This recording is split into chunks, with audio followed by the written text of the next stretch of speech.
મિત્રો આજે આપણે ભાસકાલીન સમાજ વ્યવસ્થા એટલે કે ભાસના સમયમાં સમાજ કેવો હતો। કોઈ પણ કવિ કે વિદ્વાન હોય તો એ પોતાની કથાની જ્યારે રચના કરે ત્યારે એના જાણતા કે અજાણતા એનો જે સમાજ હોય એ સમયના સમાજનું ચિત્રણ તો થયા વગરના રહેતું નહોતું, એનું પ્રતિબિંબ એમાં પડે જ છે। તો આપણે જોઈએ ભાસકાલીન સમાજ તો તેમાં સાહિત્ય અને સમાજનો સંબંધ ભાષે જે રચના કરેલી છે એ સમયે સાહિત્ય અને સમાજ એટલે કે માણસ છે એ સામાજિક પ્રાણી છે અને જે રચના કરે છે તો એ સમાજમાં જે કંઈ બને છે એની જ રચના કરે છે। આગળ છે વર્ણાશ્રમ વ્યવસ્થા। તો ભાષના સમય દરમિયાન વર્ણાશ્રમ વ્યવસ્થા તો કે બ્રાહ્મણ, ક્ષત્રિય, વૈશ્ય અને શૂદ્ર એટલે કે એ પ્રમાણે બ્રાહ્મણ છે એનું કાર્ય કરે, ક્ષત્રિય એનું કાર્ય કરે, વૈશ્ય અને શૂદ્ર પોતપોતાના કાર્ય વિભાજન એની જે વર્ણમાં હોય એ પ્રમાણે એ કાર્ય કરતા હતા। ત્રીજું સ્ત્રીઓની સ્થિતિ તો કે એ સમયે સ્ત્રીઓની સ્થિતિ કેવી છે તો કે ભાષની કૃતિઓના આધારે આપણને ખ્યાલ આવે કે એ સમયમાં સ્ત્રીઓને શિક્ષણ પણ મળતું હતું। એ સિવાય કંદુક ક્રીડા વગેરેનું જે ભાષે પોતાની કૃતિઓમાં ઉલ્લેખ કરેલો છે એના વિશે આપણે માહિતી મેળવીશું। હવે છે નગર સંસ્કૃતિ તો કે ભાષે જે નગર સંસ્કૃતિ તો એના આધારે જોઈએ તો કે રાજકીય જે જીવન છે એનો ઉલ્લેખ કરેલો છે। અને આગળ છે ગ્રામીણ સંસ્કૃતિ તો કે એમાં ચાંડાર વ્યક્તિઓ, ગોવાળો વગેરેનો પણ ઉલ્લેખ કરેલો છે। આગળ છે વાહન વ્યવહાર અને મનોરંજન। એ સમયમાં વાહન વ્યવહાર કેવા હતા તો કે હાથી, ઘોડા વગેરે દ્વારા યાતાયાતના સાધન માટે ઉપયોગમાં લેવાતા હતા। રાજકીય પરિસ્થિતિ આગળ છે શિલ્પ તો એ સમયે સ્ત્રીઓને પણ ચિત્રકળાનું, સંગીતનું જ્ઞાન વગેરે આપવામાં આવતું હતું। અને છેલ્લે ઉપસંહાર તો આપણે આ ભાસકાલીન સમાજ જે પ્રશ્ન છે એના મુદ્દા જોયા।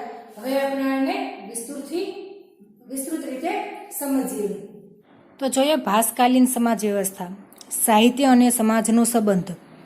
કવિ કે સર્જક મનુષ્ય છે અને મનુષ્ય સામાજિક પ્રાણી છે। આથી જે સમાજમાં એ જીવે છે, હરે છે, ફરે છે કે શ્વાસ લે છે તે સમાજની અસર તેના સર્જન ઉપર પડે તે સ્વાભાવિક છે। આથી કોઈ પણ કવિ કે લેખકની કૃતિ ઉપરથી તત્કાલીન સમાજનું એક ચિત્ર વાચકની નજર સમક્ષ ખડું થઈ શકે છે। આવું ચિત્ર શોધવાની વૃત્તિવાળાએ એક વાત અવશ્ય ધ્યાનમાં રાખવાની છે કે કવિ કે સર્જક એ સમાજશાસ્ત્રી નથી। આથી તેની કૃતિમાં જે દર્શન થાય તે અરીસામાં ઝીલાતા સ્પષ્ટ પ્રતિબિંબ જેવું ન હોય પણ આછું પાતળું હોય અને તેમાં કવિના પોતાના વિચારો, ગૃહિતો, આગ્રહો અને દર્શન પણ ભળેલા હોય। આથી એમાં જે મળે તે 100% એવું જ છે એમ સ્વીકારી ન લેવાય। આટલી અધ્યયનની મર્યાદા ધ્યાનમાં રાખી અહીં ભાસકાલીન સમાજનું એક ચિત્ર તેમની કૃતિઓને આધારે આપવાનો પ્રયત્ન કરીશું। કોઈ પણ કવિ કે લેખક કૃતિની રચના કરે છે તો એ જે સમાજમાંથી આવે છે એનું પ્રતિબિંબ છે એ એની કૃતિમાં ઝીલાય છે। સ્પષ્ટ જે કૃતિમાં છે એવું જે જીવન એ એવો સમાજમાંથી આવે છે એવું કહી ન શકાય પણ આછી પાતળી અસર તો એની કૃતિ ઉપર તો પડે જ છે। તો સૌથી પહેલું છે વર્ણાશ્રમ વ્યવસ્થા। પ્રાચીન ભારતના સમાજની વાત કરીએ તો સૌપ્રથમ વર્ણાશ્રમ વ્યવસ્થાનો પ્રશ્ન આપણી સમક્ષ આવે છે। ભાસની કૃતિઓમાં સ્મૃતિ પ્રસિદ્ધ વર્ણ અને આશ્રમની વ્યવસ્થાના સ્પષ્ટ નિર્દેશો છે। બ્રાહ્મણ, ક્ષત્રિય, વૈશ્ય અને શૂદ્ર એ 4 વર્ણો અને બ્રહ્મચર્ય, ગૃહસ્થ, વાનપ્રસ્થ અને સંન્યાસ એ 4 આશ્રમોનું દર્શન આપણને ભાસની કૃતિઓમાં થાય છે। પ્રાચીન ભારતના સમાજની વાત કરીએ તો એમાં વર્ણાશ્રમ વ્યવસ્થા અને 4 જે આશ્રમો છે એ આપણી નજર સમક્ષ આવે છે। તો અહીંયા ભાસની કૃતિઓમાં એ પણ જોવા મળે છે। બ્રાહ્મણ સમાજમાં મોભાનું અને મોખરાનું સ્થાન ભોગવતો હતો। તે પૂજ્ય અને સન્માન્ય મનાતો હતો। બ્રાહ્મણનું વચન કોઈ ઉથાપતું નહીં। અરે કોઈ બ્રાહ્મણ કહે તો પછી માણસ પોતાની પણ પ્રતિજ્ઞા ગૌણ કરી નાખતો। એમ બ્રાહ્મણ છે એ પૂજનીય ગણાતો અને પોતે શાસ્ત્રોનું જ્ઞાન પણ ધરાવતો હતો। અને કહેવાય છે કે બ્રાહ્મણના વચન ખાતર પોતાની પ્રતિજ્ઞા હોય તો પણ એને ગૌણ ગણી લેવામાં આવતી હતી। જેમ કે ભાસનું જે કર્ણભાર છે એમાં કર્ણ દત્તસ્ય ન પ્રતિગૃહ્યામી એટલે કે હું દાનના બદલામાં કાંઈ લેતો નથી એમ ભારપૂર્વક કહે છે। જ્યારે ઇન્દ્ર છે એ પોતે બ્રાહ્મણના વેશમાં આવે છે અને કર્ણની પાસે કવચકુંડળ લઈ જાય છે. પછી એના બદલામાં ઇન્દ્ર છે એને વિમલા નામની શક્તિ આપે છે. ત્યારે કર્ણ એનો ઇનકાર કરે છે કે હું દાનના બદલામાં કાંઈ સ્વીકાર કરતો નથી. પણ જ્યારે એમ કહેવામાં આવે છે કે બ્રાહ્મણ વચનાત એટલે કે બ્રાહ્મણના વચન ખાતર તમારા શક્તિનો સ્વીકાર કરવાનો છે. દેવદૂત દ્વારા જ્યારે શક્તિ મોકલવામાં આવે છે અને બ્રાહ્મણના વચન ખાતર એવું કહેવામાં આવે છે ત્યારે એ પોતાની પ્રતિજ્ઞાને છોડીને ઇન્દ્રે મોકલેલી શક્તિ જે છે એ સ્વીકારી લે છે. આ બ્રાહ્મણની મહત્તાનું દ્યોતક છે. પંચરાત્રમાં પણ અભિમન્યુ કહે છે હું બ્રાહ્મણને સામો જળ નહીં આપું. આ પણ બ્રાહ્મણ પ્રત્યેનો પૂજ્ય ભાવ દર્શાવે છે. જ્યારે પંચરાત્રમાં પણ દ્રોણાચાર્ય એવું કહે છે કે પાંડવોને એનું અડધું રાજ્ય આપે ત્યારે દુર્યોધને જે પ્રતિજ્ઞા કરી છે, જળ લઈને જે પ્રતિજ્ઞા કરી છે એના ખાતર એને હવે તો એને આપવું જ રહ્યું.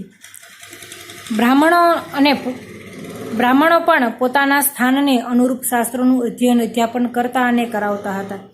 શસ્ત્રશાસ્ત્ર બંનેમાં પ્રવીણ બ્રાહ્મણોની વાતો ભાસના નાટકમાં મળી આવે છે. બીજી બાજુ કેવળ પોપટિયા જ્ઞાનવાળા ખાઉધરા કે બ્રાહ્મણત્વને લજાવે તેવા વિદૂષકોનો પણ અભાવ એ સમાજમાં ન હતો. બ્રાહ્મણો કેવા બે પ્રકારના હતા. એક તો જે શસ્ત્રશાસ્ત્રોનું જ્ઞાન પ્રાપ્ત કરેલું હોય, હોમ હવન પૂજાપાઠ વગેરે કરતા અને કરાવતા હતા. અને બીજી રીતે જો એવા પણ બ્રાહ્મણો હોય વિદૂષક જેવા, જેને પોપટિયા જ્ઞાનવાળા ખાઉધરા અને બ્રાહ્મણત્વને લજાવે એવા. આપણે જોઈએ ભાષણ નાટકોમાં વિદૂષક રાજાની સાથે જે હોય સહકારરૂપ એના મિત્રરૂપ વિદૂષક, તો એ ખાસ એને શાસ્ત્રોનું જ્ઞાન ન હતું. તો એવા બ્રાહ્મણોનો પણ ભાસ ઉલ્લેખ કરે છે. બ્રાહ્મણોનું મહત્વ અને ઉત્તમ સ્થાન તો બીજી બાજુ સામાન્ય અવગુણોથી એ યુક્ત હતો એવું બંને પ્રકારનું ચિત્ર ભાસના નાટકોમાં જોવા મળે છે. બ્રાહ્મણ જન્મથી જ પૂજ્ય મનાતો. વિપ્રોત સંગે ક્ષત્રિય પોતાનું સઘળું ધન આપી દેવું જોઈએ એમ કર્ણ માને છે. વિપ્રોત સંગે વિત્તમ આવર્જ્ય સર્વમ વગેરે મનુસ્મૃતિ વગેરેમાં જે સ્થાન બ્રાહ્મણનું છે તેવું જ ભાસકાલીન સમાજમાં જણાય છે. બ્રાહ્મણ અપરાધ કરે તો પણ તેને દેહાંત દંડની સજા ન થાય. શું કે છે? બ્રાહ્મણ પૂજનીય એટલે ગણાતા કે કોઈ અપરાધ કરે તો પણ એને માફ કરી દેવામાં આવતો હતો.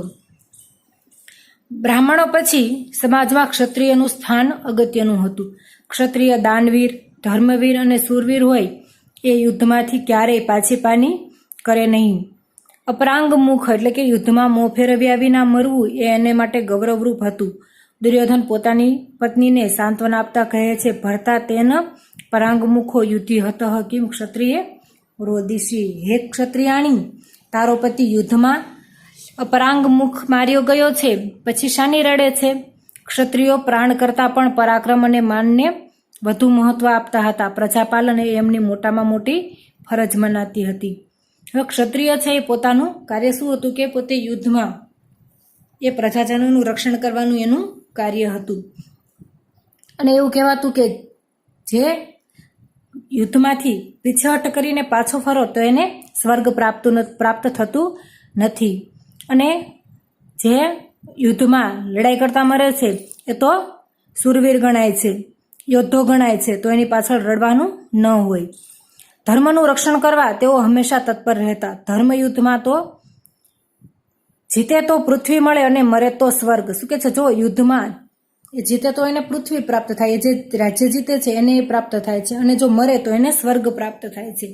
આમ નાસ્તિ નિષ્ફળતા રણે, રણમાં નિષ્ફળતા હોતી જ નથી. મરે યા તો જીવે, એને બંને તરફથી સફળતા જ મળે છે, નિષ્ફળતા મળતી નથી. એવી ભાવના ક્ષત્રિયોએ સમાજમાં રાખતા હતા અને તેને અનુરૂપ આચરણ પણ કરતા. દાનવીર તરીકે કર્ણભારનો કર્ણ નોંધપાત્ર છે. તો માન માટે મરણ સુધી જાગ્રત રહેનારા દુર્યોધન આપણા માનનો અધિકારી બની જાય છે.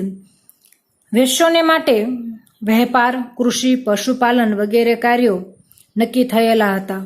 એમનો વેપાર દેશ દેશાવરોમાં ચાલતો હતો. માર્ગમાં તેમને લૂંટારાઓનો ભય સતાવતો હતો. ગાયો વાળવાના પ્રસંગમાં પંચરાત્રમાં ગોવાળો અને ગોવાળ કન્યાઓની કેટલીક વાતો જાણવા મળે છે. ગાયને એમનું સર્વોત્તમ ધન હતું. ગાય માટે સમાજમાં ઘણું માન હતું. વિરાટ રાજા કહે છે રણ શીર્ષી ગવાર્થે નાસ્તી મોધમ પ્રયત્નો નિધનમ અપી યસઃ સાન્યોક્ષયિત્વા તુ ધર્મ. રણના મોખરે ગાય માટે કરેલો પ્રયત્ન નિષ્ફળ જતો નથી. મરણ પણ યશ બનશે અને જો ગાયોને છોડાવીશું તો ધર્મ પ્રાપ્ત થશે. શું કે છે અહીંયા? વૈશ્યોનું કાર્ય શું હતું? તો કે વેપાર, કૃષિ, પશુપાલન અને પંચરાત્રમાં પણ આપણે જોયું તો કે ગોવાળો અને ગોવાળ કન્યાઓ જે વાતો કરે છે એના ઉપરથી ગાયને સર્વશ્રેષ્ઠ ધન માનવામાં આવતું હતું.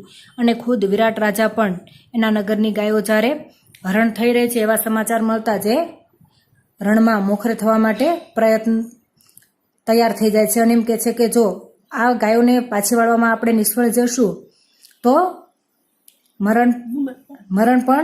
કદાચ મરણ પ્રાપ્ત થાય તો યશ પ્રાપ્ત થશે અને ગાયોને છોડાવીશું તો ધર્મ પ્રાપ્ત થશે. શૂદ્રનું સ્થાન મનુસ્મૃતિ વગેરેમાં જે દર્શાવાયું છે તેવું જ હતું. બાકીના 3 વર્ણોની સેવા કરવાની હતી જે નીચલા વર્ણ તરીકે. તો અહીંયા શૂદ્રનું સ્થાન શું હતું? તો કે જે બ્રાહ્મણ, ક્ષત્રિય અને વૈશ્ય છે એની 3 વર્ણોની સેવા કરવાનું કાર્ય એ કરતા હતા. બ્રહ્મચર્ય. હવે આશ્રમ જ્યારે શરૂ થાય છે એમાં બ્રહ્મચર્ય.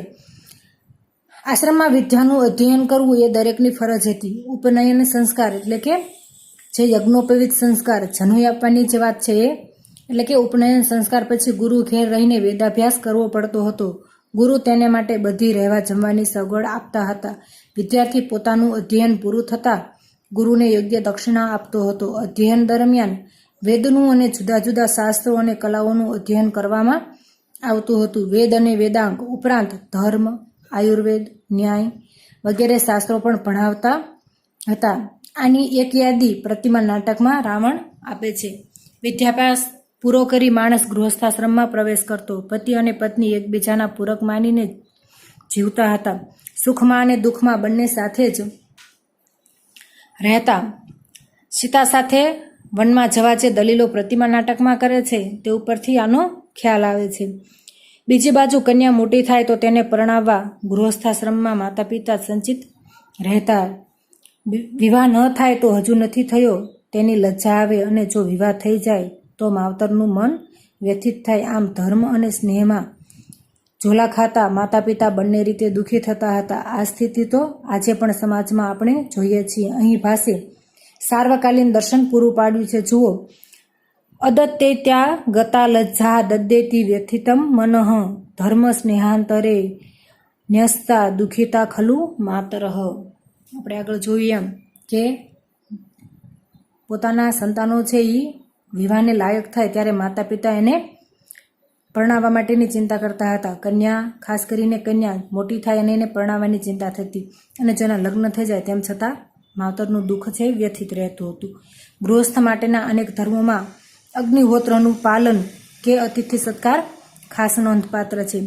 ગૃહસ્થાશ્રમ પછી વાનપ્રસ્થાશ્રમ આવે જેમાં માણસ ઘરની જવાબદારીઓથી મુક્ત થઈ નિયમપરાયણ જીવન જીવે. યજ્ઞયાગ, હોમ હવન એ મુખ્ય બને. આમ આત્મસંયમ રાખે અને ઘર કે નગરથી દૂર રહે. નગરના પરિભવથી મુક્ત થવા એ મનસ્વી તપોવનમાં જઈને રહે. હવે ગૃહસ્થાશ્રમ પછી વાનપ્રસ્થાશ્રમ.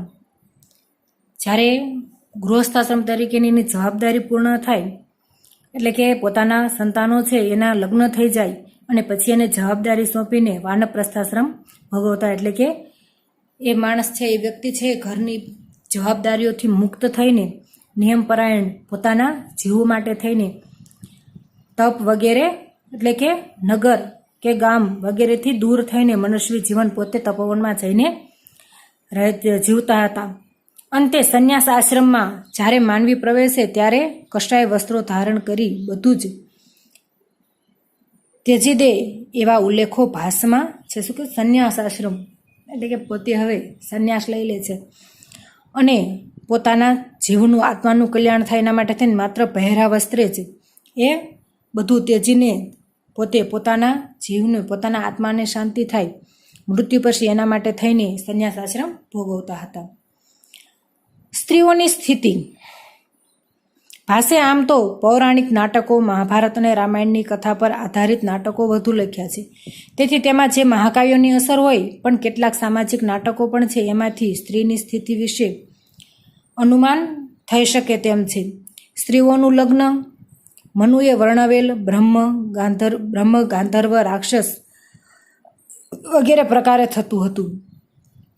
અનુલોમ અને પ્રતિલોમ બંને પ્રકારના લગ્નો શક્ય હશે. જો અનુલોમ એટલે કે કોઈ પુરુષ છે એ નીચ કન્યાની સ્ત્રી સાથે નીચ વર્ણની કન્યા સાથે લગ્ન કરો તો એ અનુલોમ, અને ઉચ્ચ વર્ણની કન્યા સાથે લગ્ન કરે તો એ પ્રતિલોમ, એમ બંને પ્રકારના લગ્નો કદાચ ભાસના સમયમાં શક્ય હશે. કન્યાના માતા પિતા વરના ગુણો માટે સચિંત રહેતા હતા. સમાજમાં બહુપત્નીત્વ પ્રચલિત હતું. એક પુરુષ એકથી વધુ સ્ત્રીઓ રાખતો હતો, પણ તે પોતાની પત્નીઓનું મન સાચવવા સતત પ્રયત્નશીલ અને પ્રેમાળ રહેતો. આની ખાતરી સ્વપ્ન વાસોદત્ત નાટકમાં મળે છે. એ સમાજમાં એક કરતાં વધારે સ્ત્રીઓ, એક પુરુષ છે એટલે કે બહુપત્નીત્વનો રિવાજ હશે, અને તેમ છતાં એક ઘરે સ્ત્રી હોય અને બીજી સ્ત્રી સાથે લગ્ન કરે તો એ પહેલાંની જે પત્ની છે એને પણ એટલા જ એના સતત એનું માન સચવાય એવા પ્રયત્ન કરતા રહેતા હતા. સ્ત્રીઓ મંડનપ્રિય અને અલંકારોની શોખીન હતી. હાર વગેરે ગૂંથવામાં પ્રવીણ હતી. જે સ્વપ્ન વાસોદત્તમાં આપણે જોઈએ છીએ કે વાસોદત્તા છે એ પીઠમર્દન, સપત્ની મર્દન વગેરે જેવી માળાઓ ગૂંથે છે. આંખે અંજન, કાનમાં કુંડળ, વક્ષસ્થલે હાર, કટીમાં મેલખા, ચરણમાં ઝાંઝર વગેરે ધારણ કરતી. પોતાના પતિને પ્રસન્ન રાખવામાં પોતે પોતાની શોખ તરફ પણ સગી બહેન જેવો ભાવ રાખતી અને ઔદાર્યપૂર્ણ વ્યવહાર રાખતી. શું કે છે અહીંયા? બહુપત્નીત્વનો આપણે જોયું ને કે બહુપત્નીત્વનો રિવાજ હતો, પણ એ જે બે સ્ત્રીઓ, એક પુરુષની બે સ્ત્રીઓ હોય, બે પત્નીઓ હોય તો એ પરસ્પર પ્રેમ ભાવથી રહેતી હતી. શા માટે? તો કે પોતાના પતિને ખુશ રાખવા અને એની મનગમતી રહેવા માટે થઈને એકબીજા પ્રત્યે સગી બહેન જેવો વ્યવહાર રાખતી હતી. બીજી બાજુ વેશ્યાને પણ વધુ બનવાની ઝંખના રહેતી હતી. જે ચારુદત્તમાં આપણે જોઈએ છીએ કે ચારુદત્ત બ્રાહ્મણ છે, તેમ છતાં વસંતસ્યના ગણિકા જે વેશ્યા છે એ પણ ચારુદત્તને પ્રેમ કરે છે. એની પત્ની બનવા માટે થઈને એ પોતે સપનાઓ જુએ છે. આગળ છે નગર સંસ્કૃતિ. ભાસના નાટકોમાં રાજમહેલનું વાતાવરણ અને નગરની સંસ્કૃતિના ધબકારા સંભળાય છે. તેણે મોટા મોટા નગરોની આસપાસ પોતાના પાત્રોની કથા ગૂંથી છે અને મહેલોમાં બનતા બનાવોને વાચા આપી છે. મહેલ, અંતઃપુર, રાજસભા, ન્યાયાસન વગેરેના અનેક ઉલ્લેખો છે. વળી રથ્યા, રાજમાર્ગ, ચત્વર વગેરે નગરના ભાગો પણ તેમાં વર્ણવાયા છે. નગરમાં સારા અને નરસા બંને પ્રકારના માણસો હોય સ્વાભાવિક છે, અને એ અહીં તેની કૃતિઓમાં પણ છે. જુગારી, દારૂડિયા, ચોર, ધડપાડુ, દાસી, વેશ્યા વગેરેના ઉલ્લેખો પણ છે. તો રાજા, રાજકુમાર, શ્રેષ્ઠી, પ્રધાન વગેરેની પણ વાતો છે. મોટે ભાગે ભાસના નાટકો છે એ નગર સંસ્કૃતિની આસપાસ જાણે કે વર્ણન જોવા મળે છે.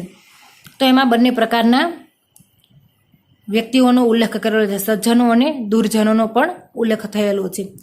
હવે છે ગ્રામીણ સંસ્કૃતિ. ભાસની કૃતિઓમાં લાવણક જેવા ગામોની વાતો પણ છે. નેસડામાં રહેતા ગોવાળો કે ચાંડાલોના ઝૂંપડાના પણ ઉલ્લેખો છે.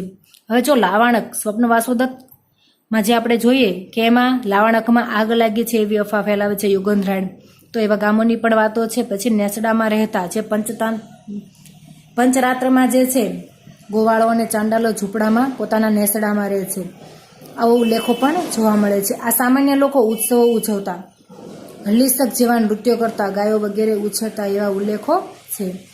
વાહન વ્યવહાર અને મનોરંજન. એ જમાનામાં હાથી, ઘોડા, રથ વગેરેનો યાતાયાત માટે ઉપયોગ થતો. રથ અને પાલખી એ મોભાદાર માણસો માટેના વાહનો હતા. જો એ શું કીધું છે કે એ જમાનામાં વાહન વ્યવહાર માટે પહેલાં તો વાહનો એવા ન હતા, પણ કેવા હાથી, ઘોડા, રથ વગેરે યાતાયાત એટલે કે વસ્તુ લઈ જવા આવવા માટે થઈને કે વ્યક્તિઓને આવવા જવા માટે થઈને હાથી, ઘોડા, રથ વગેરેનો ઉપયોગ થતો હતો. રથ, પાલખી એ મોભાદાર માણસો માટેના વાહનો. તો જેવી રીતે અત્યારના સમયમાં સારી સારી ફોર વ્હીલો કોઈની પાસે હોય, તો એ સમયમાં શું હતું કે પાલખી અને જેની પાસે રથ અને પાલખી હોય મોભાદાર વ્યક્તિઓ પાસે એવા વાહનો હતા. હાથી તો રાજા જ